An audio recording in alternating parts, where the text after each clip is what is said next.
Fala pessoal, aqui quem está falando é o Alexson Gomes, de volta por aqui com mais um vídeo. Que bom que você está acompanhando as minhas postagens aqui na internet sobre ciências sociais e outros temas. Obrigado! Hoje eu vou falar sobre a ética protestante e o espírito do capitalismo. Esse é um tema muito comentado nas redes sociais, aqueles grupos de sociologia, em fóruns de discussão, nas escolas, enfim. A ética protestante e o espírito do capitalismo é um conceito fundamental na sociologia. E se trata de uma obra do Max Weber, na verdade um livro que tem aproximadamente 100 páginas, é um livro pequeno, né? Dependendo da publicação você encontra com 100 páginas, pouco mais de 100, outras publicações um pouco menos, mas de fato é um livro pequeno, mas que trouxe que traz uma grande bagagem de conhecimento e que de certa forma ganhou um reconhecimento muito grande nas ciências sociais. Portanto, a ética protestante e o espírito do capitalismo é um conceito fundamental para o nosso conhecimento em relação ao Max Weber. Agora, o interessante é que quando a gente fala de capitalismo nessa obra, nós não estamos nos referindo exatamente àquele capitalismo que nós estudamos segundo o Karl Marx. Vocês lembram que a gente falou sobre o capitalismo na perspectiva do marxismo, do Karl Marx e tudo mais? Não. No Weber, nós vamos numa direção diferente. Para começar, o Karl Marx ele observava o capitalismo, o surgimento dele e tudo mais, a partir de uma ótica econômica. O Weber analisa o capitalismo na perspectiva e no âmbito religioso. Ou seja, nessa obra, A Ética Protestante e o Espírito do Capitalismo, o Max Weber ele vai mostrar como uma influência religiosa em determinado tempo acabou respingando na vida econômica, na situação econômica de alguns países, ou como a conduta de algumas pessoas, principalmente aquelas seguidoras do protestantismo, mais especialmente do calvinismo, como a conduta dessas pessoas acabou fazendo com que houvesse uma prosperidade financeira maior. Por exemplo, ele notou que alguns empresários, pessoas bem-sucedidas da sociedade, trabalhadores qualificados, essas pessoas que estavam se destacando economicamente, elas tinham algo em comum. Elas eram protestantes, elas eram seguidoras do calvinismo. E aqui eu quero, antes de entrar para valer no assunto, explicar para você o que é o calvinismo, rapidamente. O calvinismo é uma doutrina criada pelos seguidores do João Calvino, ok? E nessa doutrina, que tratava a questão da salvação, eles afirmavam que a salvação acontece a salvação, na verdade, ela acontece naqueles que já foram predestinados, ou seja, você é predestinado à salvação ou à perdição. Então, o seguidor do calvinismo, automaticamente, ele já tinha uma convicção de que era alguém predestinado à salvação. Então, Weber ele vai analisar por que é que as pessoas que seguiam essa religião, automaticamente elas prosperavam mais rápido, automaticamente elas se destacavam financeiramente. Ele quer entender qual é essa associação, ou seja, ele quer entender por que essas conexões entre as mudanças na esfera religiosa e as transformações dos indivíduos dentro do campo religioso acabavam alterando a situação econômica. Ele queria entender por que acontecia essa associação entre o trabalho e a possibilidade de salvação espiritual. E aí que Weber começa a chegar a algumas conclusões, e uma delas é que o calvinismo, os protestantes, eles estavam sempre valorizando a ideia de vocação. Ou seja, eles tinham o trabalho não como algo separado da vida espiritual. Naquele tempo, as religiões costumavam ter essa coisa de separar o sagrado daquilo que era secular. Então o camarada ia para a igreja domingo à noite, e aí ali era sagrado, ali era o momento que ele estava fazendo a obra de Deus, como eles diziam, consagrando a Deus, mas no dia seguinte era outra coisa. Na ética protestante, o Weber mostra que os calvinistas, os puritanos, os protestantes, eles tinham o trabalho como uma forma de glorificação a Deus. Ou seja, o trabalho não era simplesmente uma outra parte da vida.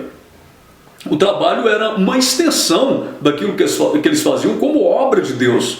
Tem até um conto que dizem que um homem chegou para o Martim Lutero, que é um dos dos revolucionários aí do protestantismo, dos reformadores. E esse cara chegou para Lutero perguntando: Lutero, o que eu faço para fazer a obra de Deus? Lutero perguntou: qual é a sua profissão? Ele afirmou: a minha profissão é sapateiro. Então Lutero concluiu: volte para sua sapataria, faça o melhor sapato e cobre um preço justo. Assim você estará fazendo a obra de Deus. Então percebam que essa questão do trabalho, né, para o calvinista, e da vocação, ele estava associado à glorificação a Deus. Né? Diante dessa doutrina, os seguidores, eles desenvolviam essa vocação para o trabalho, e além dessa vocação para o trabalho, eles desenvolviam também um comportamento social comedido, ou seja, uma prática metódica e racional de busca pelo desenvolvimento espiritual.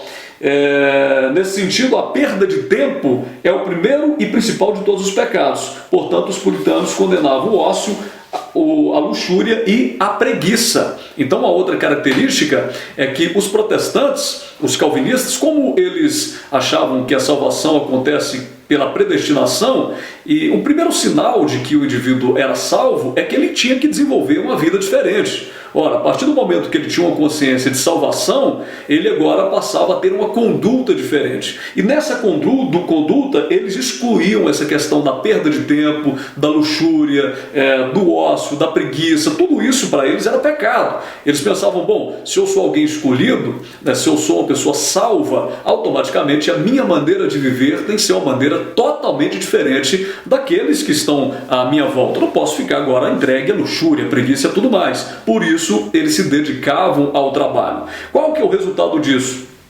O resultado é que, a partir desse sucesso profissional, o indivíduo estava recebendo a indicação da salvação. Ou seja, o sucesso do seu trabalho é um sinal divino de que a pessoa estava sendo aceita, de que a pessoa tinha sido predestinada, ela tinha a marca da salvação.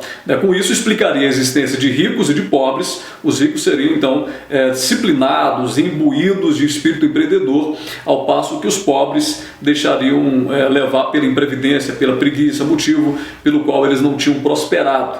Assim, Deus abençoava os escolhidos por meio do sucesso no trabalho. Então, é óbvio também que o Weber, os calvinistas, alguns deles não concordam com essa definição do Max Weber sobre o próprio calvinismo. Alguns dizem que houve alguns equívocos, mas o teor da ética protestante, o espírito do capitalismo, é essa associação de Weber, mostrando que aquelas pessoas que acreditavam, que eram protestantes, que acreditavam no calvinismo, elas desenvolviam com muito mais facilidade essa vocação para o trabalho, essa dedicação, essa racionalização do tempo. E a questão do calvinismo está muito ligado também, a questão do capitalismo, na perspectiva weberiana, está muito ligado também à racionalização do tempo.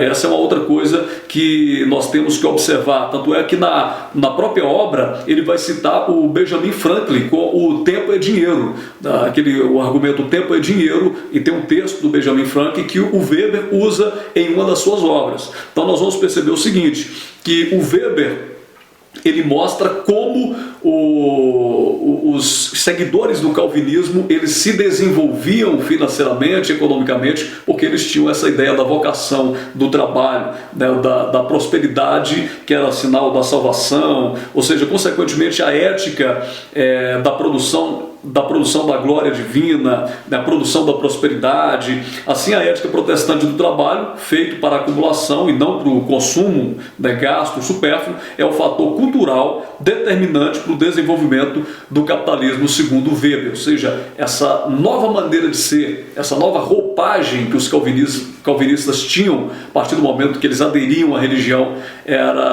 mudava radicalmente a maneira que eles viviam, e consequentemente essa mudança, essa entrega no trabalho, essa dedicação fazia com que os países prosperassem muito mais e que os protestantes se encontrassem em lugares economicamente mais viáveis do que aqueles que acreditavam de repente que a pobreza era uma maneira de se purificar, ou acreditavam que quanto mais pobre, mais Deus gostava, algo desse tipo, né? Na religião, principalmente na Idade Média, muito se falou dessa coisa de ter que se sacrificar para alcançar a salvação. E no calvinismo é o contrário, a salvação era algo que acontecia com aquelas pessoas que já estavam predestinadas e a única coisa que eles tinham que mostrar era a evidência de que eles realmente já eram pessoas salvas. A evidência era trabalho, vocação e, posteriormente, uma vida financeira mais estável, tá certo? Então, pessoal, sobre a ética protestante e o espírito do capitalismo, é claro que aqui eu estou fazendo um resumo do resumo, tem muito mais do que isso, esse é um assunto complexo, mas o teor desse assunto é basicamente esse. Eu espero que você tenha entendido e se foi útil, se inscreva no canal, né? Clique aí em se inscreva, mande para outras pessoas, sugira temas e a gente vai falando aqui conforme o nosso tempo, ok? Toda semana você pode vir no canal, passe aqui porque eu estou postando vários vídeos e algumas pessoas sugerem temas, eu vou aderindo, outras eu vou pegando temas que no dia a dia eu estou estudando com os meus alunos e tudo mais, né, para tentar contribuir um pouco. Aquele abraço para você, muito obrigado e sempre quando termina o vídeo eu deixo aqui na descrição um link para canais, de cursos gratuitos e tudo mais. E aqui tem um link de um curso muito legal para você aprender a fazer coisas diferentes. Basta você clicar, você receberá os primeiros vídeos gratuitamente. Um abraço para você, muito obrigado, tchau, tchau e até o próximo vídeo.